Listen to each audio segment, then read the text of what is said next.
கிறிஸ்துவுக்குள் பிரியமானவர்களே, வெளிப்படுத்தின விசேஷம் 13ஆம் அதிகாரத்தின் தியான பகுதிக்காக உங்களை அன்புடன் அழைக்கிறேன். வெளிப்படுத்தின விசேஷம் 13ஆம் அதிகாரத்திலே சாத்தானின் பொய்யான அரசாங்கத்தையும், அதாவது மிருகம் என்று சொல்லப்பட்டிருக்கிறது, அவனுக்கு சேவை செய்யும் பொய் தீர்க்கதரிசிகளையும் விவரிக்கிறது. இது உலகளாவிய துரோகம், விசுவாசிகளை துன்புறுத்துதல் மற்றும் தேவனை தூசிக்கும் மனித சக்திகளை அடையாளப்படுத்துகிறது. இதுவே மிருகத்தின் முத்திரை 666 என்று அதை குறித்து எச்சரிக்கிறது. சமுத்திரத்திலிருந்து எழும்பி வரும் மிருகம் இது சாத்தானால் அதிகாரம் பெற்ற உலகளாவிய அரசியல் அல்லது சர்வாதிகார ஆட்சியை குறிக்கிறது. இதற்கு 7 தலைகளும் 10 கொம்புகளும் உள்ளன. இது தேவனை தூசிப்பதுடன் விசுவாசிகளையும் எதிர்த்து போராடி வெல்லும் சக்தியை பெறுகிறது. காயப்பட்ட தலை இது மிருகத்தின் தலைகளில் ஒன்று மரண காயமடைந்தது என்று விவரிக்கிறது. பின்பு அது குணமடைகிறது. இது கிறிஸ்துவின் உயிர்த்தெழுதலைப் போல சாத்தான் உலகை ஏமாற்ற செய்யும் ஒரு போலி செயலாகும் என்று வேத வல்லுநர்கள் கூறுகிறார்கள். பூமியிலிருந்து எழும்பி வரும் மிருகம் இதுவே பொய்யான தீர்க்கதரிசி என்று அழைக்கப்படுகிறது. இதை நாம் 11 வசனத்திலிருந்து 18ஆம் வசனம் வரைக்கும் வாசிக்கலாம். இவன் ஆட்டுக்குட்டியை போல தோற்றமளித்து, அதாவது டிராகன் போல, சாத்தான் போல பேசுவான். இவன் மக்களை முதல் மிருகத்தை, அதாவது அந்தி கிறிஸ்துவை வணங்கும்படி கட்டாயப்படுத்துவான். மிருகத்தின் முத்திரை மற்றும் 666 இந்த தீர்க்க தரிசனத்தை குறித்து வசனங்கள் 16 18 வரைக்கும் படிக்கிறோம்.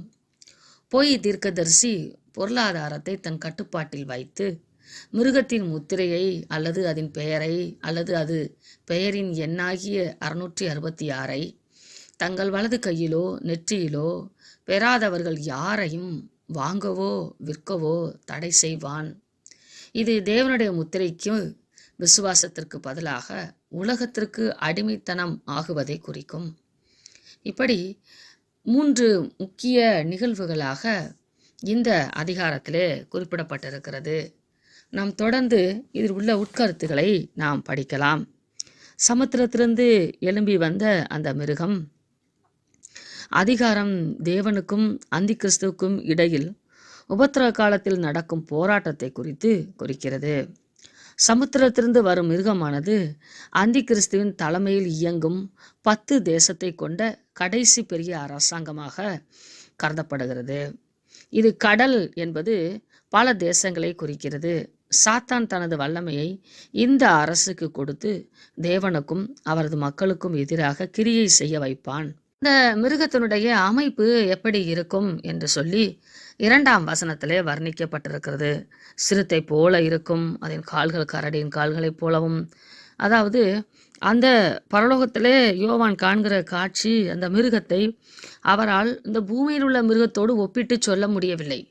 ஆதலால் அதில் கண் எப்படி இருந்தது, கை எப்படி இருந்தது, முகம் எப்படி இருந்தது, கால் எப்படி இருந்தது என்று சொல்லி வர்ணிக்கிறார். அதை வர்ணிக்கிறதை விதத்தை பார்க்கும்போது நமக்கு புரிகிறது, அந்த மிருகம் பூமியிலே வாழ்கிற மிருகத்திற்கு ஒப்பானதா இல்லை.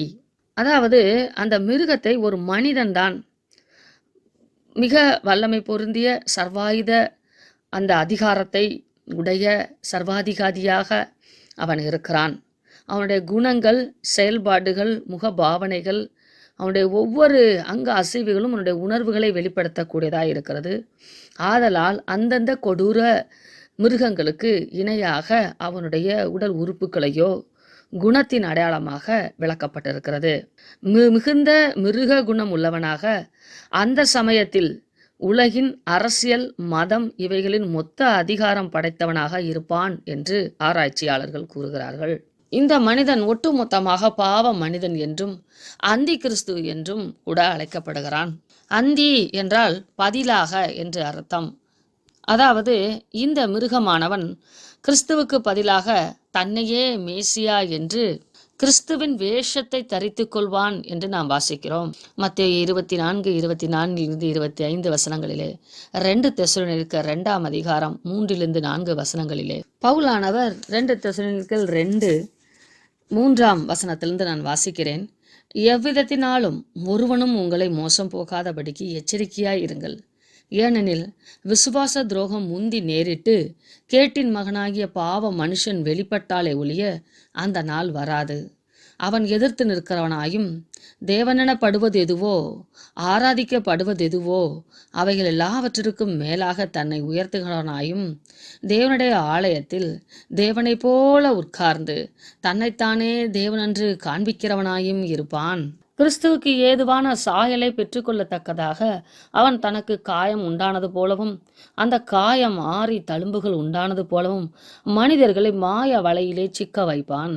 இதை நாம் 2 தெசலோனிக்கேயர் 2ஆம் அதிகாரம் 9, 10 வசனங்களிலே வாசிக்கிறோம். அந்த அக்கிரமக்காரனுடைய வருகை சாத்தானுடைய செயலின்படி சகல வல்லமையோடும் அடையாளங்களோடும் பொய்யான அற்புதங்களோடும் கெட்டு போகிறவர்களுக்குள்ளே அநீதியினால் உண்டாகும் சகலவித வஞ்சகத்தோடும் இருக்கும். இரட்சிக்கப்படத்தக்கதாய் சத்தியத்தின் மேல் உள்ள அன்பை அவர்கள் அங்கீகரியாமலும் போனபடியால் அப்படி நடக்கும். நாம் ஏற்றுக்கொண்டு திருச்சபையின் சகல காரியங்களிலே நாம் தலையிட்டும் பாவம் செய்து கொண்டும் இருப்போமானால் வஞ்சனை, அவதூறு, கொலை, கொள்ளை இப்படிப்பட்ட காரியங்களிலே நாம் மூழ்கி போய் இருப்போமானால் தேவ அன்பு, மன்னிப்பு, இரட்சிப்பு, பராமரிப்பு, விட்டு கொடுத்தல், நீடிய பொறுமை, சகிப்புத்தன்மை, பரிசுத்தமான வார்த்தை இப்படிப்பட்ட வாழ்க்கை இல்லாமல் நாம் கிறிஸ்தவர்களாய் வாழ்வோம் என்றால் நாம் அந்தி கிறிஸ்துவின் பிள்ளைகளாய் இருக்கிறோம் என்று அர்த்தம். நமது மனம் அசத்தியத்தை நோக்கி போகிறதா அல்லது தேவனுக்கு பிரியமில்லாத அநீதியான காரியங்களை நான் செய்யும் போது அது என்னை குத்துகிறதா, என் மனசாட்சி குத்தப்படுகிறதா? என்னுடைய மனசாட்சி குத்தப்படுவது மழுங்கி இருக்குமானால் கிறிஸ்துவுக்கு நேராக நான் இல்லை என்பதை அது உணர்த்துகிறது. இதுதான் கடைசி காலத்திலே தேவன் தமது பிரமாணத்தை நமது மனதிலே எழுதி வைக்கிறார். பழைய மனுஷன் முழுவதுமாக களைந்து போடாவிடில் நாம் அந்தி கிறிஸ்துவின் பிள்ளைகளாய் இருப்போம், அவனுடைய வஞ்சகத்திலே வீழ்ந்து விடுவோம்.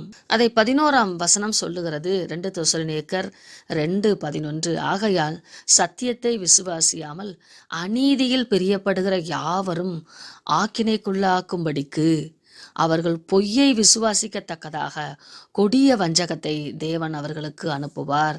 அவர் இடம் கொடுப்பாராம், விட்டு விடுவாராம். 13ஆம் வசனத்திலே, பிரியமான சகோதரி, நீங்கள் ஆவியினாலே பரிசுத்தமாக்கப்படுகிறதினாலும் சத்தியத்தை விசுவாசிக்கிறதினாலும் இரட்சிப்பை அடையும்படிக்கு சத்தியத்தின்படி நடப்பதற்கு நாம் நம்மை மிகவும் கவனமாக நம்மை நாமே திருத்தி கொண்டு வர வேண்டுமாம். இப்படி வஞ்சனையின் இந்த பிசாசானது அப்படி சுத்தமாய் பரிசுத்தமாய் வாழ, விசுவாசமாய் வாழ, உண்மையாய் வாழ, நீதியாய் வாழ பிரயாசப்படுகிறவர்களோடு யுத்தம் பண்ண புறப்படுவானாம். அதைத்தான் ஆண்டவராய் இயேசு கிறிஸ்து சொல்லும்போது, முடிவு பரியந்தம் நிலைத்திருப்பவனே ரட்சிக்கப்படுவான். எல்லோருக்கும் மரணம் நேரிடுகிறது.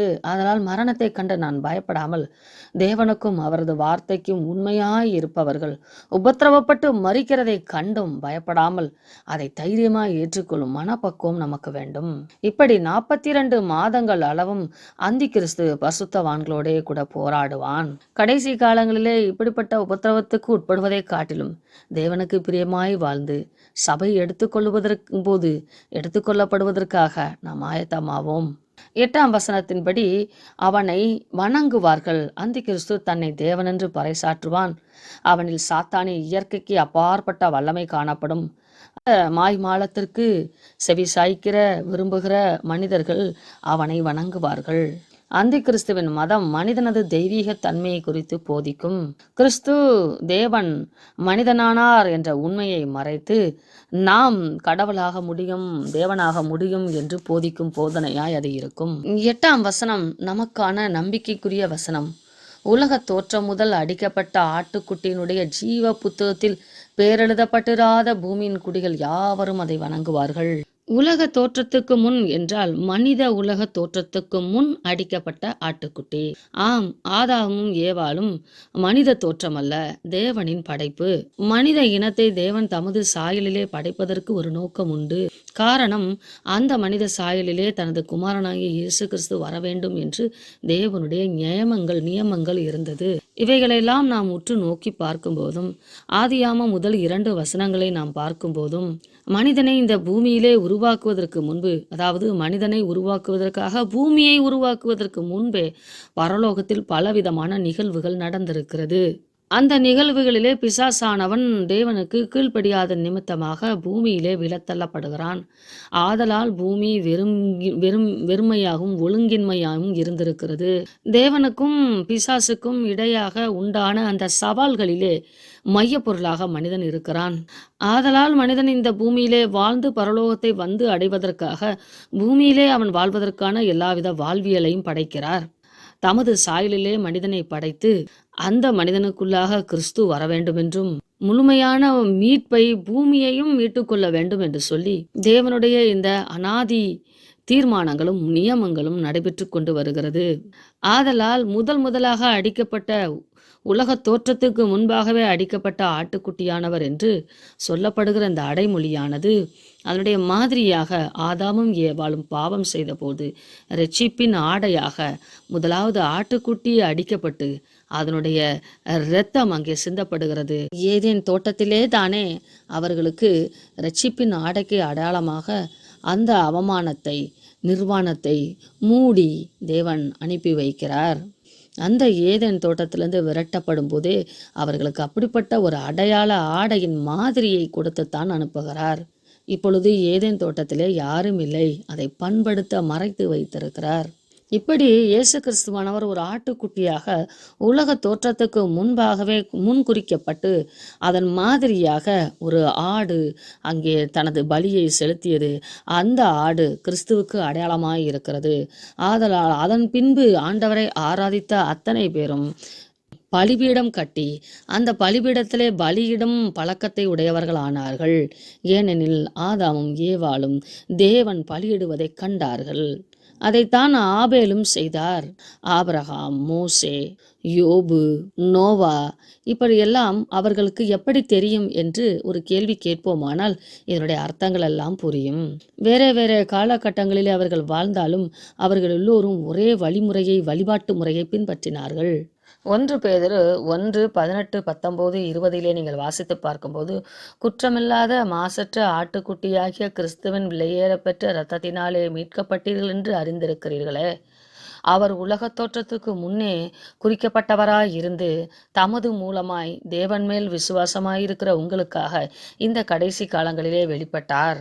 இப்படிப்பட்ட ஒரே வசனத்துக்குள்ளாக முழு வேதாகம சத்தியத்தையும் பரிசுத்த ஆவியானவர் அடக்கி வைத்திருக்கிறார். ஆதலால் யாருக்கு இதை கேட்டு உணர்ந்து அறிந்து சிந்தித்து தியானித்து விருப்பப்படுகிறானோ அவன் காதுள்ளவன் கேட்க கடவன் என்று திரும்பவும் வேதம் நம்மை எச்சரிக்கிறது. வேறொரு மிருகம் என்று 11ஆம் வசனத்திலே வாசிக்கிறோம். இந்த மிருகம் முதல் மிருகத்திற்கு உதவி செய்வதற்காக வருகிறது. உலகமானது அந்தி கிறிஸ்துவை வணங்கும்படி ஏவுவதுடன் பல அற்புதங்களினால் மனித சமுதாயத்தில் ஏமாற்று மற்றும் கள்ளத்தீர்க்கதரிசிகள் இவர்கள் எல்லோரும் உண்டாவார்கள். இப்படி பொல்லாங்கானால் மனிதர்கள் ஏவப்பட்டு தேவனுடைய ஆலயத்தில் அந்தி கிறிஸ்துவின் சிலை வைக்கப்படும். அந்த பிசாசானவன் மனதிலே கொடூரம் உள்ளவனாய் இருந்து கொண்டு தன்னை அன்புள்ளவனாகவும் மென்மையானவனாகவும் கருசனை உள்ளவனாகவும் காட்டும்படிக்கே அவனுக்கு ஆட்டுக்குட்டியானவரை போன்ற 2 கொம்புகள் இருந்தன. உண்மையில் அவனுடைய குணம் ஆட்டுக்குட்டியைப் போல இல்லாமல் வலு சர்ப்பத்தை போலவே இருந்தது. அந்த முந்தின மிருகத்தை வணங்கும்படி 2வது மிருகம் ஒரு பொய்யான ஆவிக்குரிய சபையை உருவாக்கி அந்தி கிறிஸ்துவை வணங்கச் செய்யும்படிக்கு எல்லார் மனங்களையும் ஏவுவான். அற்புதங்கள் அடையாளங்களை செய்வதனாலே இது உலகளாவிய ஒரு மதமாக மாறும். மிருகம் தனது சர்வாதிகாரத்தை நிரூபிப்பதற்காக உலகத் அனைவரும் அந்த சிலையை வணங்காதவர்கள் கொலை செய்யப்பட வேண்டும் என்று சொல்லி கட்டளை பிறப்பித்து மனதிலே பயத்தை உண்டாக்கி தனக்கு அடிபணிய செய்யும். அந்த அந்தி கிறிஸ்து உலகளாவிய ஒட்டுமொத்த பொருளாதாரத்தையும் கட்டுப்படுத்த விரும்புவான். மனிதர்கள் விற்கவோ வாங்கவோ அவனுடைய கட்டுப்பாடு கொடுக்கப்பட்ட அந்த முத்திரையின் கீழாகத்தான் செலவு செய்ய முடியும், வாங்க முடியும்.